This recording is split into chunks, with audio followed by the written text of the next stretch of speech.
नमस्कार दोस्तों, देव I T के यूट्यूब चैनल पर आपका हार्दिक स्वागत है।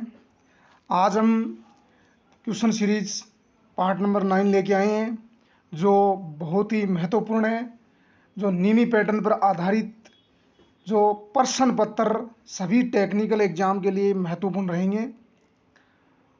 ठीक है, चलो अपन सीरीज स्टार्ट करते हैं। क्वेश्चन संख्या 1। क्वेश्चन संख्या 1 में देखो, परिपथ की कुल संधारिता की गणना कीजिए। कि परिपथ में संधारिता का मतलब होता है कैपेसिटेंस।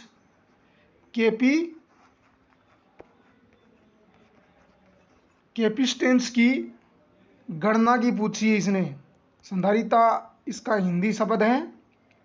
ठीक है, तो इसमें अपने को क्या करना है कि जो कैपेसिटर हैं वो जोड़े गए हैं, किस क्रम में जोड़े गए हैं, पहले तो ये परिपथ की अपने को पहचान करनी है।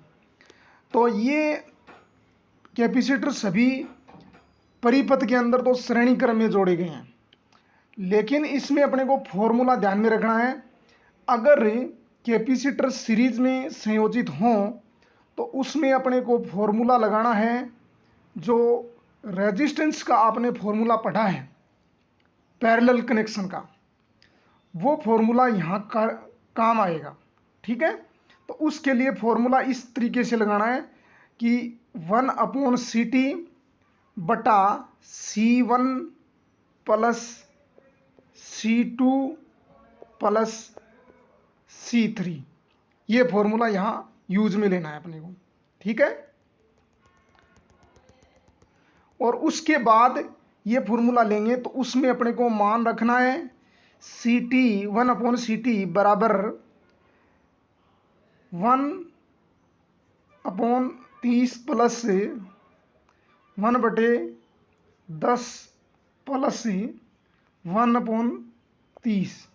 ठीक है, अब अपने को क्या करना है, इस पूरे मान का लघुत्तम लेना है। तो लघुत्तम आया इसका 30/1 प्लस 3 प्लस 1। ठीक है, तो इस प्रकार से मान आएगा 5/3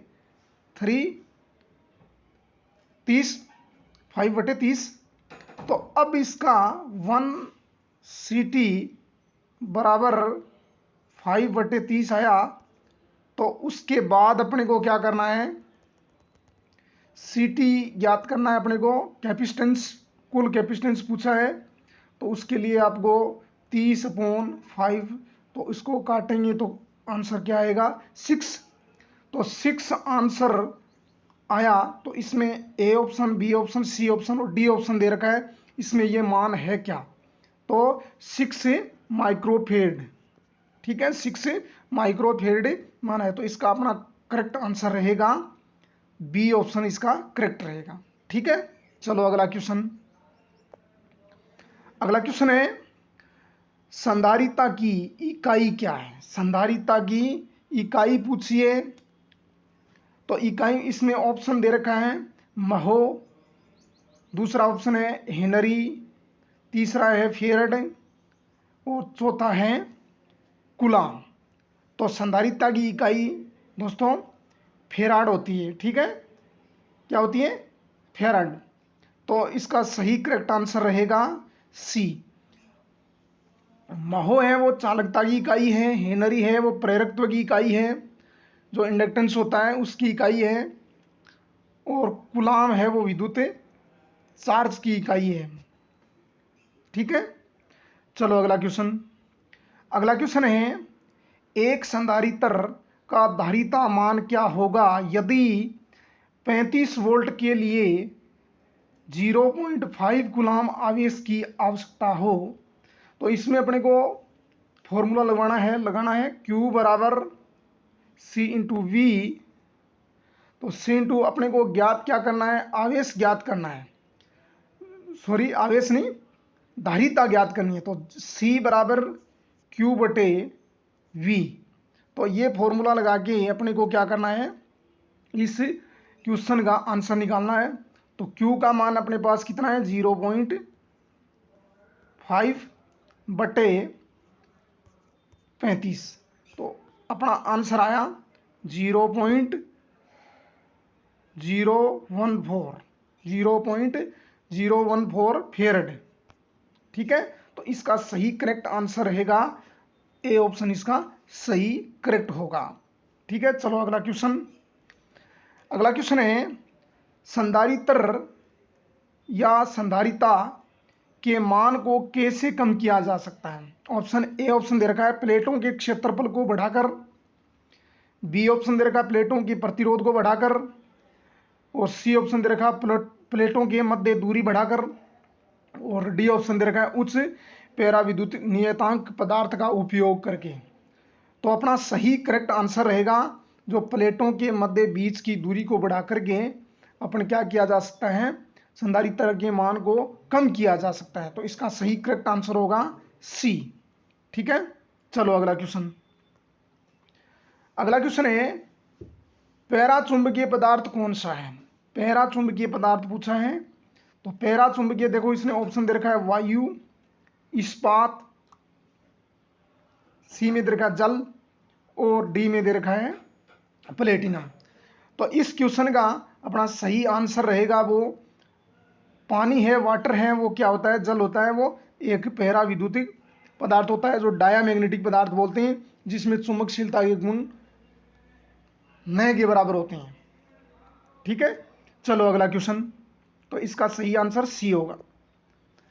अगला क्वेश्चन है कौन सा कारक विद्युत चुंबक की ध्रुवता को प्रभावित करता है। कौन सा कारक विद्युत चुंबक की ध्रुवता को प्रभावित करता है। तो ऑप्शन ए में दे रखा है कुंडली की लंबाई, बी में दे रखा है धारा की दिशा, सी में दे रखा है धारा की शक्ति, और डी में दे रखा है चुंबकीय क्षेत्र की शक्ति।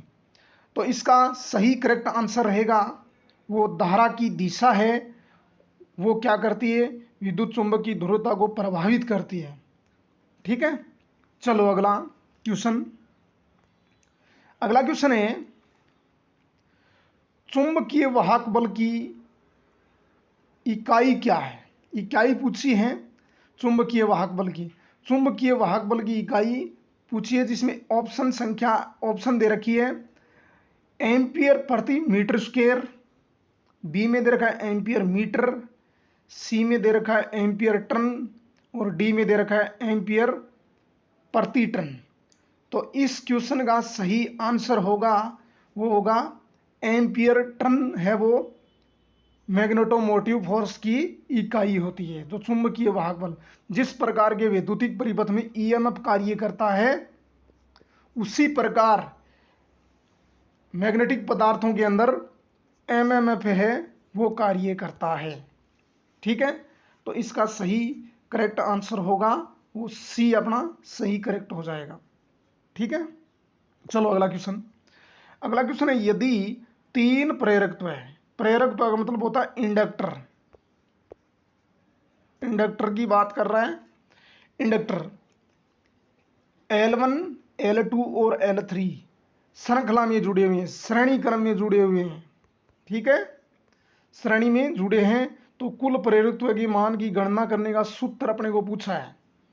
तो उसके लिए सूत्र क्या होता है, जिस प्रकार प्रतिरोध वैद्युतिक परिपथ में प्रतिरोध होते हैं उसी प्रकार इसमें ज्ञात करते हैं।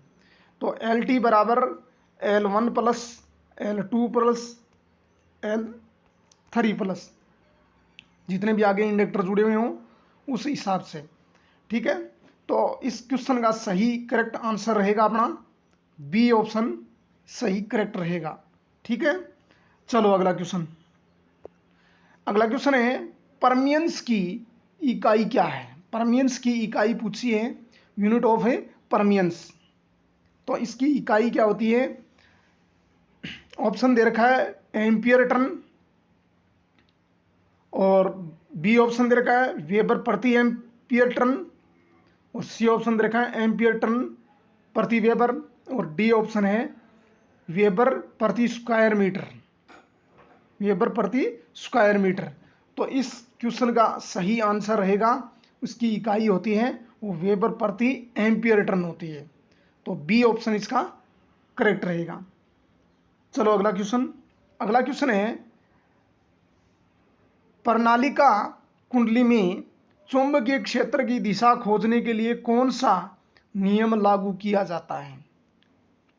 प्रणालिका में चुंबकीय क्षेत्र की दिशा खोजने के लिए कौन सा नियम लागू होता है? कॉर्क स्क्रू नहीं होता है, दाहिने हाथ की हथेली का नियम, फ्लेमिंग का बायां हस्त नियम और फ्लेमिंग का दायां हस्त नियम। तो इसका सही करेक्ट आंसर रहेगा वो दाएं हाथ की हथेली का नियम। दाएं हाथ की हथेली का नियम है वो प्रणालिका में चुंबकीय कुंडली में चुंबकीय क्षेत्र की दिशा ज्ञात करने के लिए किया जाता है। तो आज इतना ही दोस्तों, धन्यवाद।